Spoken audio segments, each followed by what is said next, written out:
made it work! Cloud9 are your E-League Major champions! Imagine a time before $1 Million Championships being live streamed to hundreds of thousands of viewers.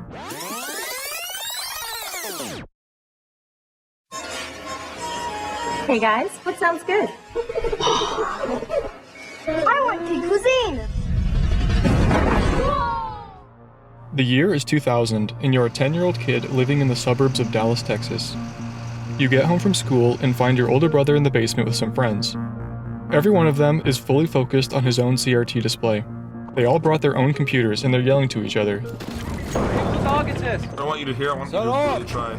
Oh my god. You watch your brother as he quickly shoots 2 characters on his screen and the room erupts in cheers. Not on it, not on it.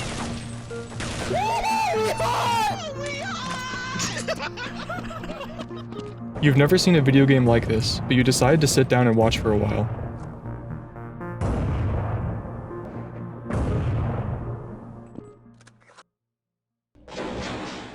Remove any doubts in your head. It's us or them.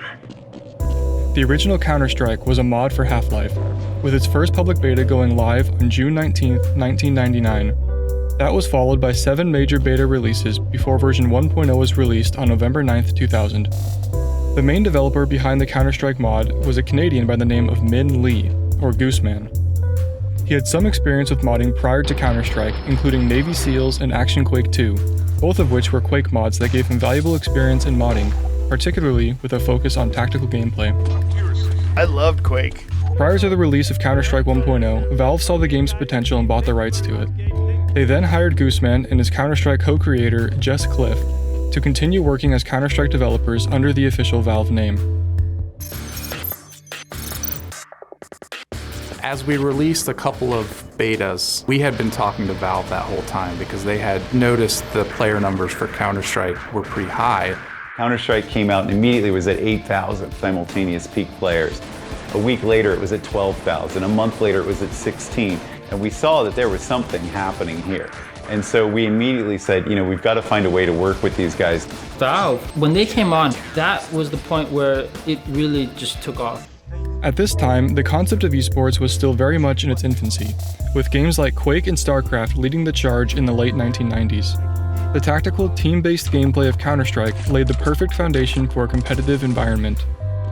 In the earliest days of Counter-Strike, the competitive format was yet to be solidified, with many tournaments being 6v6 or 7v7, and some even played 20-minute halves with no specified round number. The now standard 5 vs 5 format became the norm in large part due to tournaments hosted by the American Cyber Athlete Professional League, or CPL. In the early days of Counter-Strike, CPL tournaments were the place to be. Counter-Strike's first serious LAN event was, in fact, a CPL tournament. Many consider CPL Winter 2001 to be the first major, even before the release of CS 1.6 in 2003, though this wasn't an official Valve major. It was held on December 5th to 9th in Dallas, Texas. Throughout this video, you'll see Texas, specifically Dallas, find its place as the center of North American Counter-Strike, a theme which persists even to this day. Several of the maps played at the historic CPL Winter 2001 are still in the rotation today in CS2, although others you may not recognize. The map pool consisted of Cobble, Dust 2, Aztec, Inferno, Train, Nuke, Clan 1 Mill, Clan 2 Fire, and Prodigy. It was here at CPL Winter 2001 where the first legendary CS match was played, in the finals of this $150,000 tournament. On one side we have Europe's top team in the Swedish lineup of Ninjas in Pajamas, which included names like Heaton and Potty. On the other side we have the all-American team Extreme 3 playing on home soil. Their roster consisted of Opper Kyle K-Sharp Miller, Sean Bullseye Morgan, Brian Big Dog Ray, Dustin Chameleon Porter, and IGL Ronald Rambo Kim.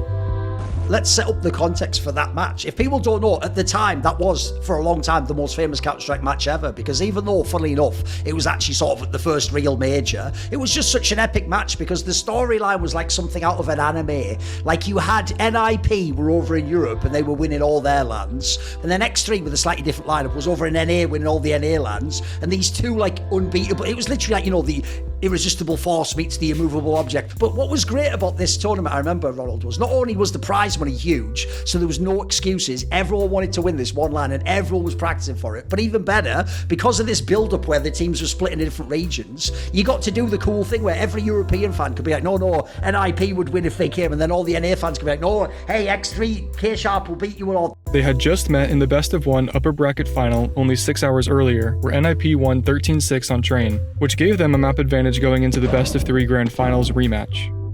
X3 took the first map on Nuke in overtime, 16-12, which tied up the series score 1-1.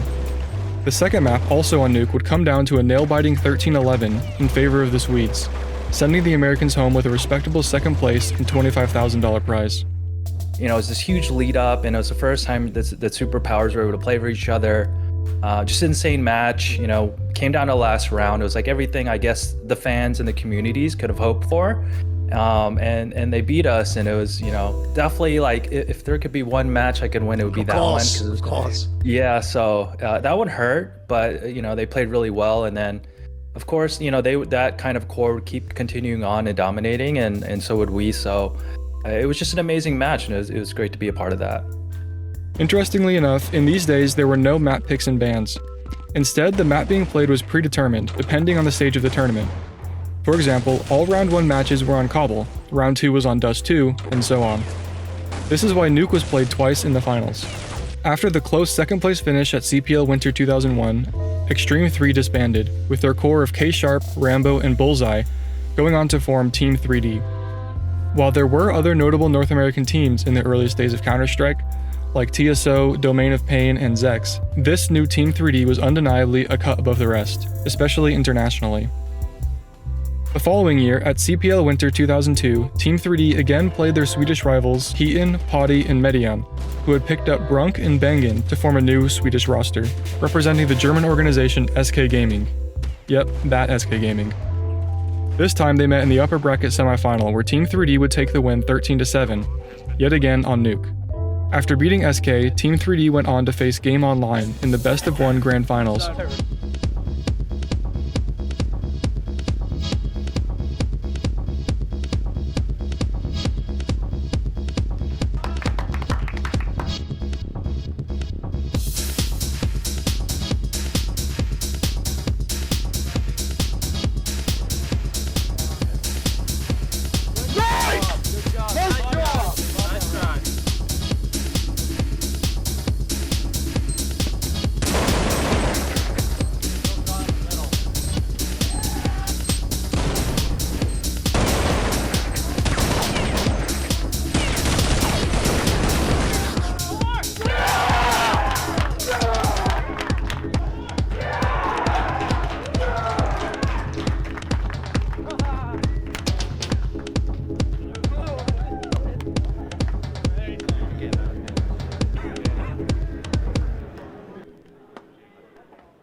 Unfortunately, I was a child during the early days of Counter-Strike, so I wasn't around the scene until a couple of years into the reign of Global Offensive.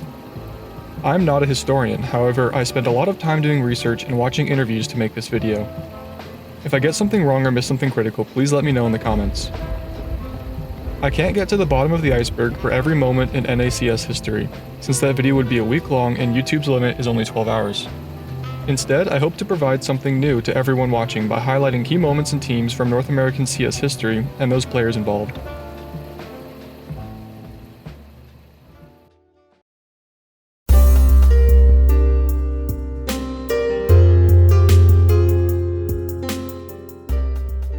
Before continuing to the era of CS 1.6, let's take a minute to talk about a couple of North America's first Counter-Strike legends.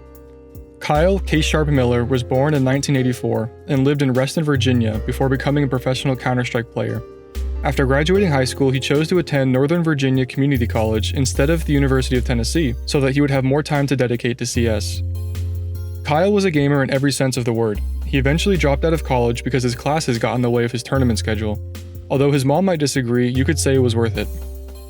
Some criticized his work ethic, saying he wasn't motivated to put in the work necessary to be the best he could, instead relying on his undeniable natural talent.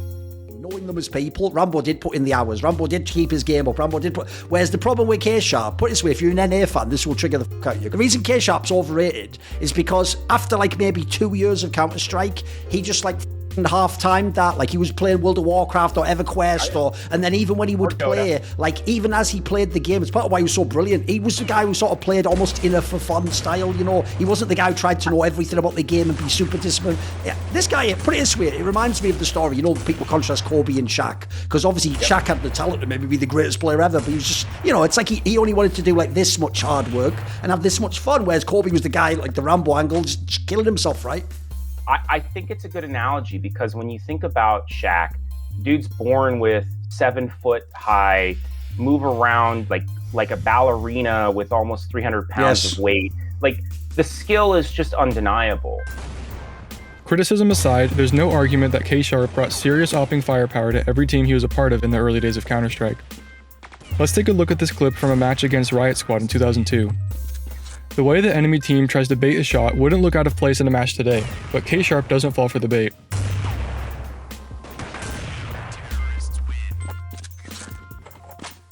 If any of you are Dota players, you might know the character Sniper.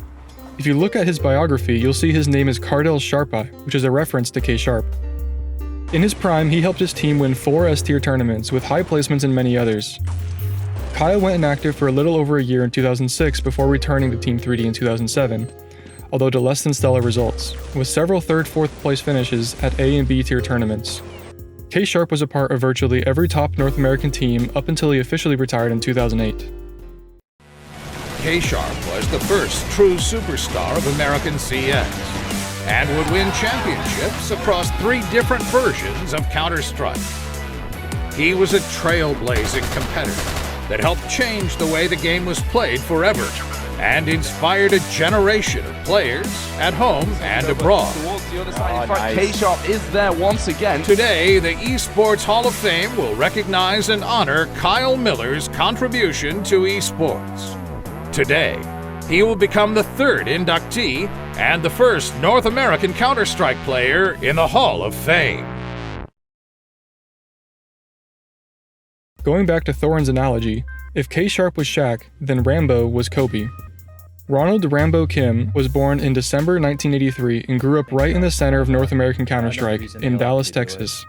Another thing I always wanted to ask you is, surely for you, being a professional in Counter-Strike must almost feel like fate. If people don't know, Ronald basically lived in exactly the area that was like the mecca of Counter-Strike at the time. Like all those CPLs were really close to where you were. And at the time, it wasn't like it was just like the local teams. Those were the top NA teams, like the top 3 to 4 teams in NA at the time were basically all local to Texas and went to these lands, right? It feels like you were basically in the most perfect place. Like this is the equivalent of if someone was born in the 1960s in like Berkeley or something, like they're going to be a part of all that stuff with like the LSD in the party. Do you feel as though like it was almost fate you were supposed to be a CS player? Yeah, 100%. You know, when you're a young kid, teenager, you don't have money to travel, hotel, gas, and all that. So in addition to the headquarters for the CPL, which was also headquartered in Dallas, and that's who kind of birthed Counter-Strike and had official events. So a lot of luck involved. Also being central in Dallas, Texas, I had good internet, so I had good ping. It was literally the perfect situation. A lot of luck involved for sure. He played on several teams like Riot Squad, Syndicate, and Clan Killers 3 before he teamed up with K-Sharp and the rest of the 2001 Extreme 3 team, which would later evolve into the North American powerhouse Team 3D in 2002.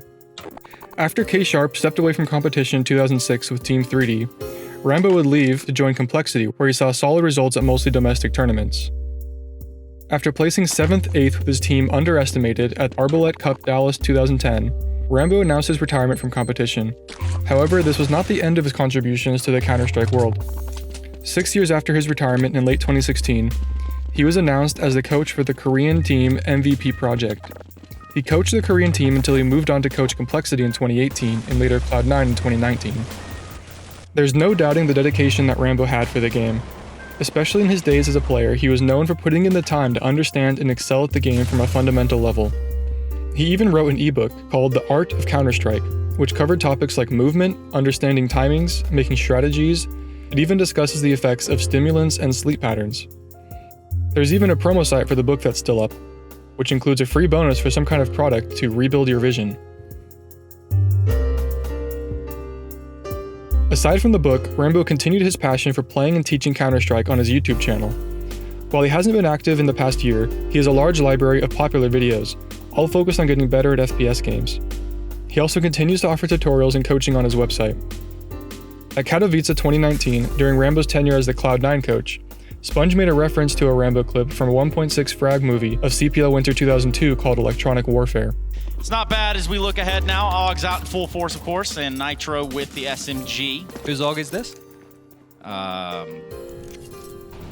What? That's it's a Rambo meme. Oh, sorry, man. From back in the day. Anyway, it's going to be a B pounce right now.